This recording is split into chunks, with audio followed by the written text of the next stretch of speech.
अबला जीवन हाय तुम्हारी यही कहानी, आंचल में दूध और आँखों में पानी। राष्ट्रीय कवि मैथिली शरण गुप्त की ये पंक्तियाँ हमारे समाज में महिलाओं की स्थिति को बाखूबी बयान करती हैं। हालांकि ये पंक्तियाँ कवि ने किसी और प्रसंग में लिखी हैं, लेकिन उसमें भी महिलाओं की वेदना को ही रेखांकित किया गया है।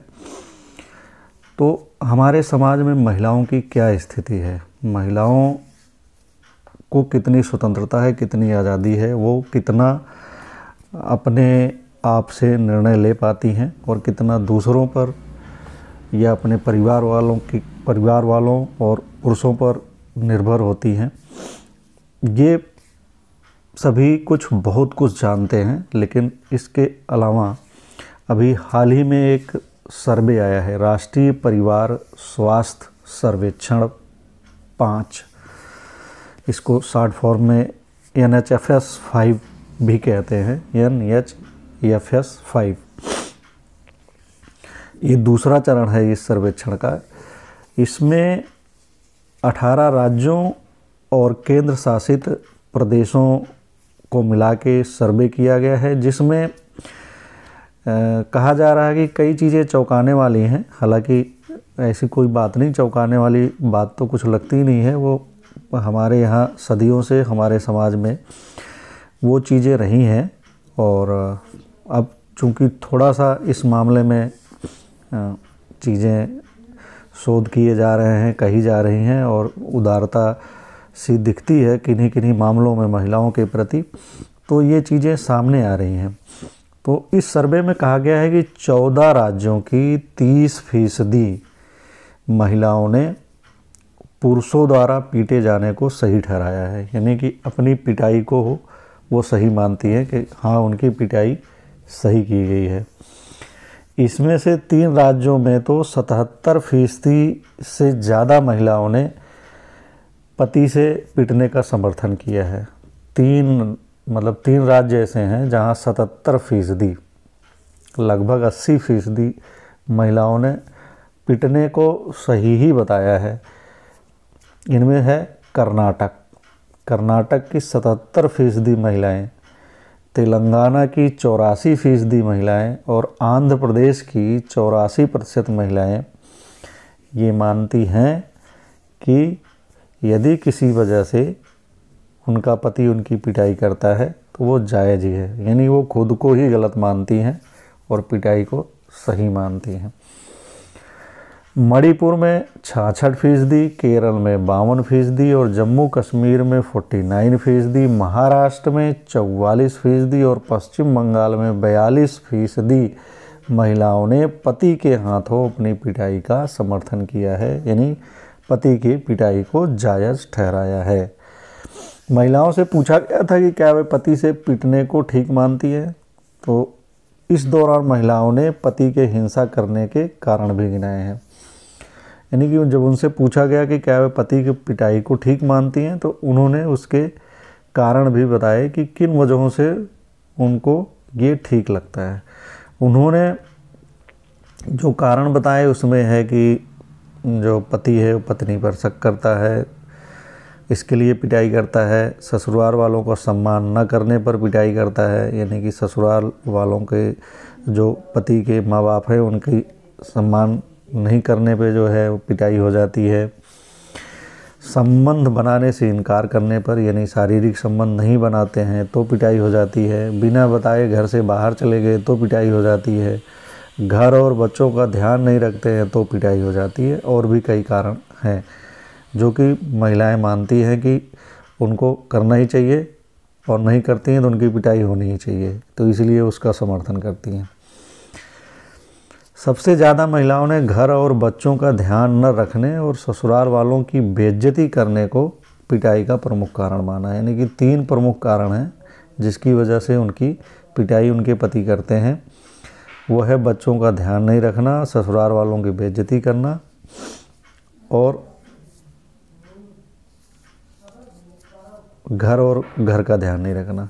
सर्वे में शामिल हिमाचल प्रदेश, केरल, मणिपुर, गुजरात, नागालैंड, गोवा, बिहार, कर्नाटक, असम, महाराष्ट्र, तेलंगाना व बंगाल में महिलाओं ने ससुराल वालों की बेइज्जती को पिटाई का सबसे बड़ा कारण बताया है।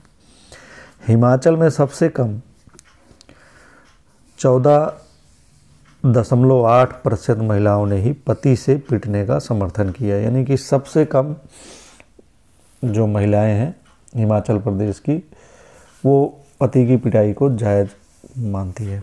कहाँ 77% और कहाँ लगभग 15%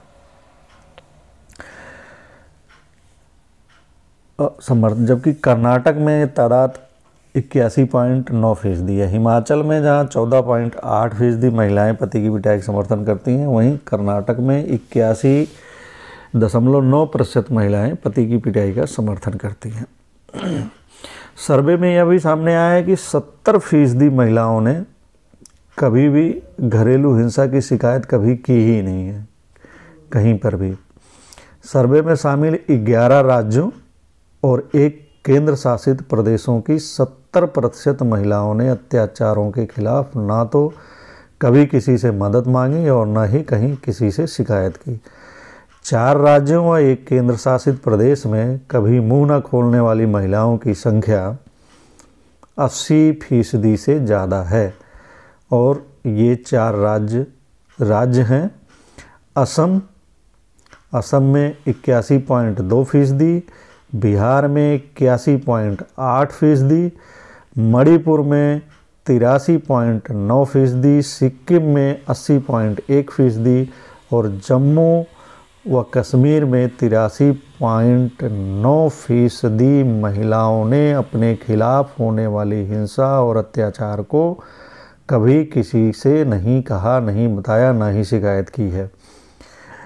इसी तरह त्रिपुरा में 76%, तेलंगाना में 71%, बंगाल में 76.3%, महाराष्ट्र में 76.4%, गोवा में 75.7% और आंध्र में 79.7% महिलाओं ने खुद पर हो रहे जुल्म के खिलाफ मुंह बंद ही रखा, कभी किसी से कोई शिकायत नहीं की। 8 राज्यों में 10% से भी कम महिलाओं ने खुद पर शारीरिक हिंसा से बचने के लिए मदद मांगी, और इनमें असम, आंध्र प्रदेश, बिहार, गोवा, हिमाचल, जम्मू कश्मीर, मणिपुर और नागालैंड शामिल हैं। तो ये स्थिति है महिलाओं की, जहाँ पे उनके खिलाफ हिंसा होती है और वो नहीं बोलती हैं। तेलंगाना में तो स्थिति ये है कि वहाँ पे महिलाओं को जागरूक करने के लिए कई योजनाएं चलाई जा रही हैं। तेलंगाना में 84% महिलाओं ने पति से पीटने को जायज़ ठहराया है। राज्य सरकार महिलाओं की सुरक्षा और सशक्तिकरण के लिए कई योजनाएं चला रही है। इनमें से कई में केंद्र सरकार मदद दे रही है। योजनाओं में सखी one staff centre, woman helpline 181, स्वधर गृह उज्ज्वला होम्स, किशोरवय लड़कियों और महिलाओं के लिए भी शक्ति केंद्र संचालित किए जा रहे हैं। पहले से चली आ रही स्थिति को कोरोना काल ने और भी भयावह किया है। भावनात्मक संकट झेल रही महिलाओं की काउंसलिंग और अन्य सहायता में लगे हैदराबाद के NGO रोशनी की डायरेक्टर उषा श्री ने बताया कि कोविड-19 महामारी के प्रकोप के कारण महिलाओं पर यौन हमलों और घरेलू हिंसा में बढ़ोतरी हुई है। कुछ लोगों ने आय के साधन बंद होने पर भड़ास अपने घरवालों पर निकाली। महामारी के दौरान घर की चहारदीवारी में कैद रहने के कारण अन्य परिजनों से विवाद होने पर उनकी संस्था को मदद के लिए मिलने वाली महिलाओं की कॉल्स में बढ़ोतरी हो गई। हालांकि बाद में इनमें कमी आ गई। सबसे ज़्यादा शिकायतें घरेलू हिंसा की ही मिली हुई थी। तो इस कारण ये मामला हमारे समाज में जहाँ सदियों से चला आ रहा है, उसी चीज़ को ये सर्वे भी रेखांकित करता है।